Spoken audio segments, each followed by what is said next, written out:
Public transit. Public transportation in North America varies greatly from place to place. Some large cities like New York, Boston, Toronto, and Montreal have subway systems. These same cities usually also have train service into the city. But most towns and cities do not have subways or trains. Some do not even have buses. Most big cities have some sort of public bus service. In most North American cities, people who use the buses complain about poor service. This is partly because most people prefer to drive a car. Automobile companies spend billions of dollars on advertising. They want to convince young people that they should drive a car as soon as they are old enough. Even when public transportation is very good, most North Americans prefer to drive cars. So mostly students, poor people, and seniors use buses. The large car companies have a lot of economic and political power in North America. They can usually convince politicians to limit the money put into public transit. Lobbying by large car companies has been effective in closing down many railway lines.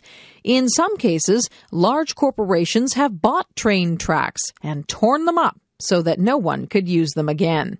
Because of this, nearly all transportation in North America is by car, bus, or truck.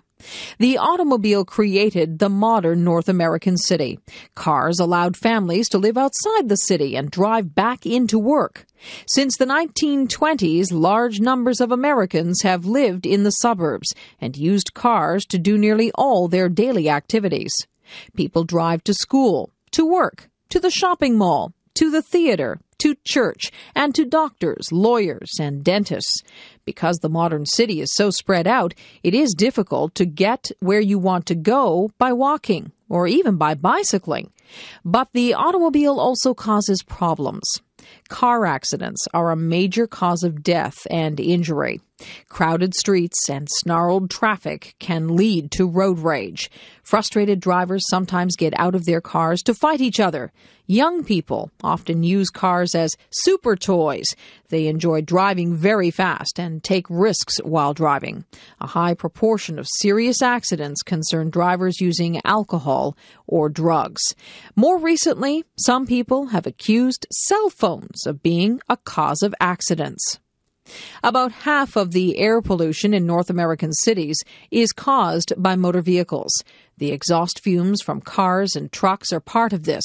The other part is that vehicles erode the surface of the highways. Small particles are torn loose from the road and thrown into the air as cars whiz by. Heavy trucks are particularly large contributors to particle pollution.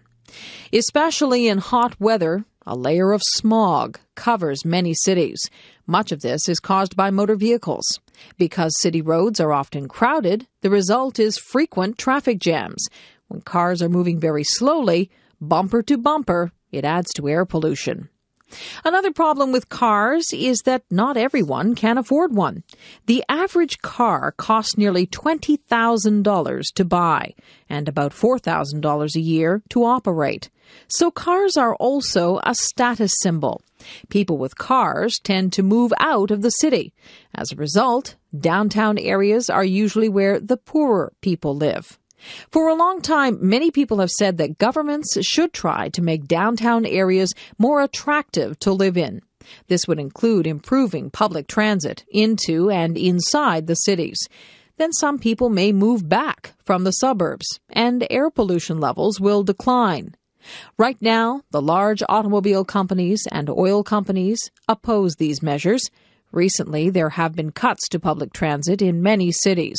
Whether these cuts continue or whether they get reversed is a big political issue in North America today.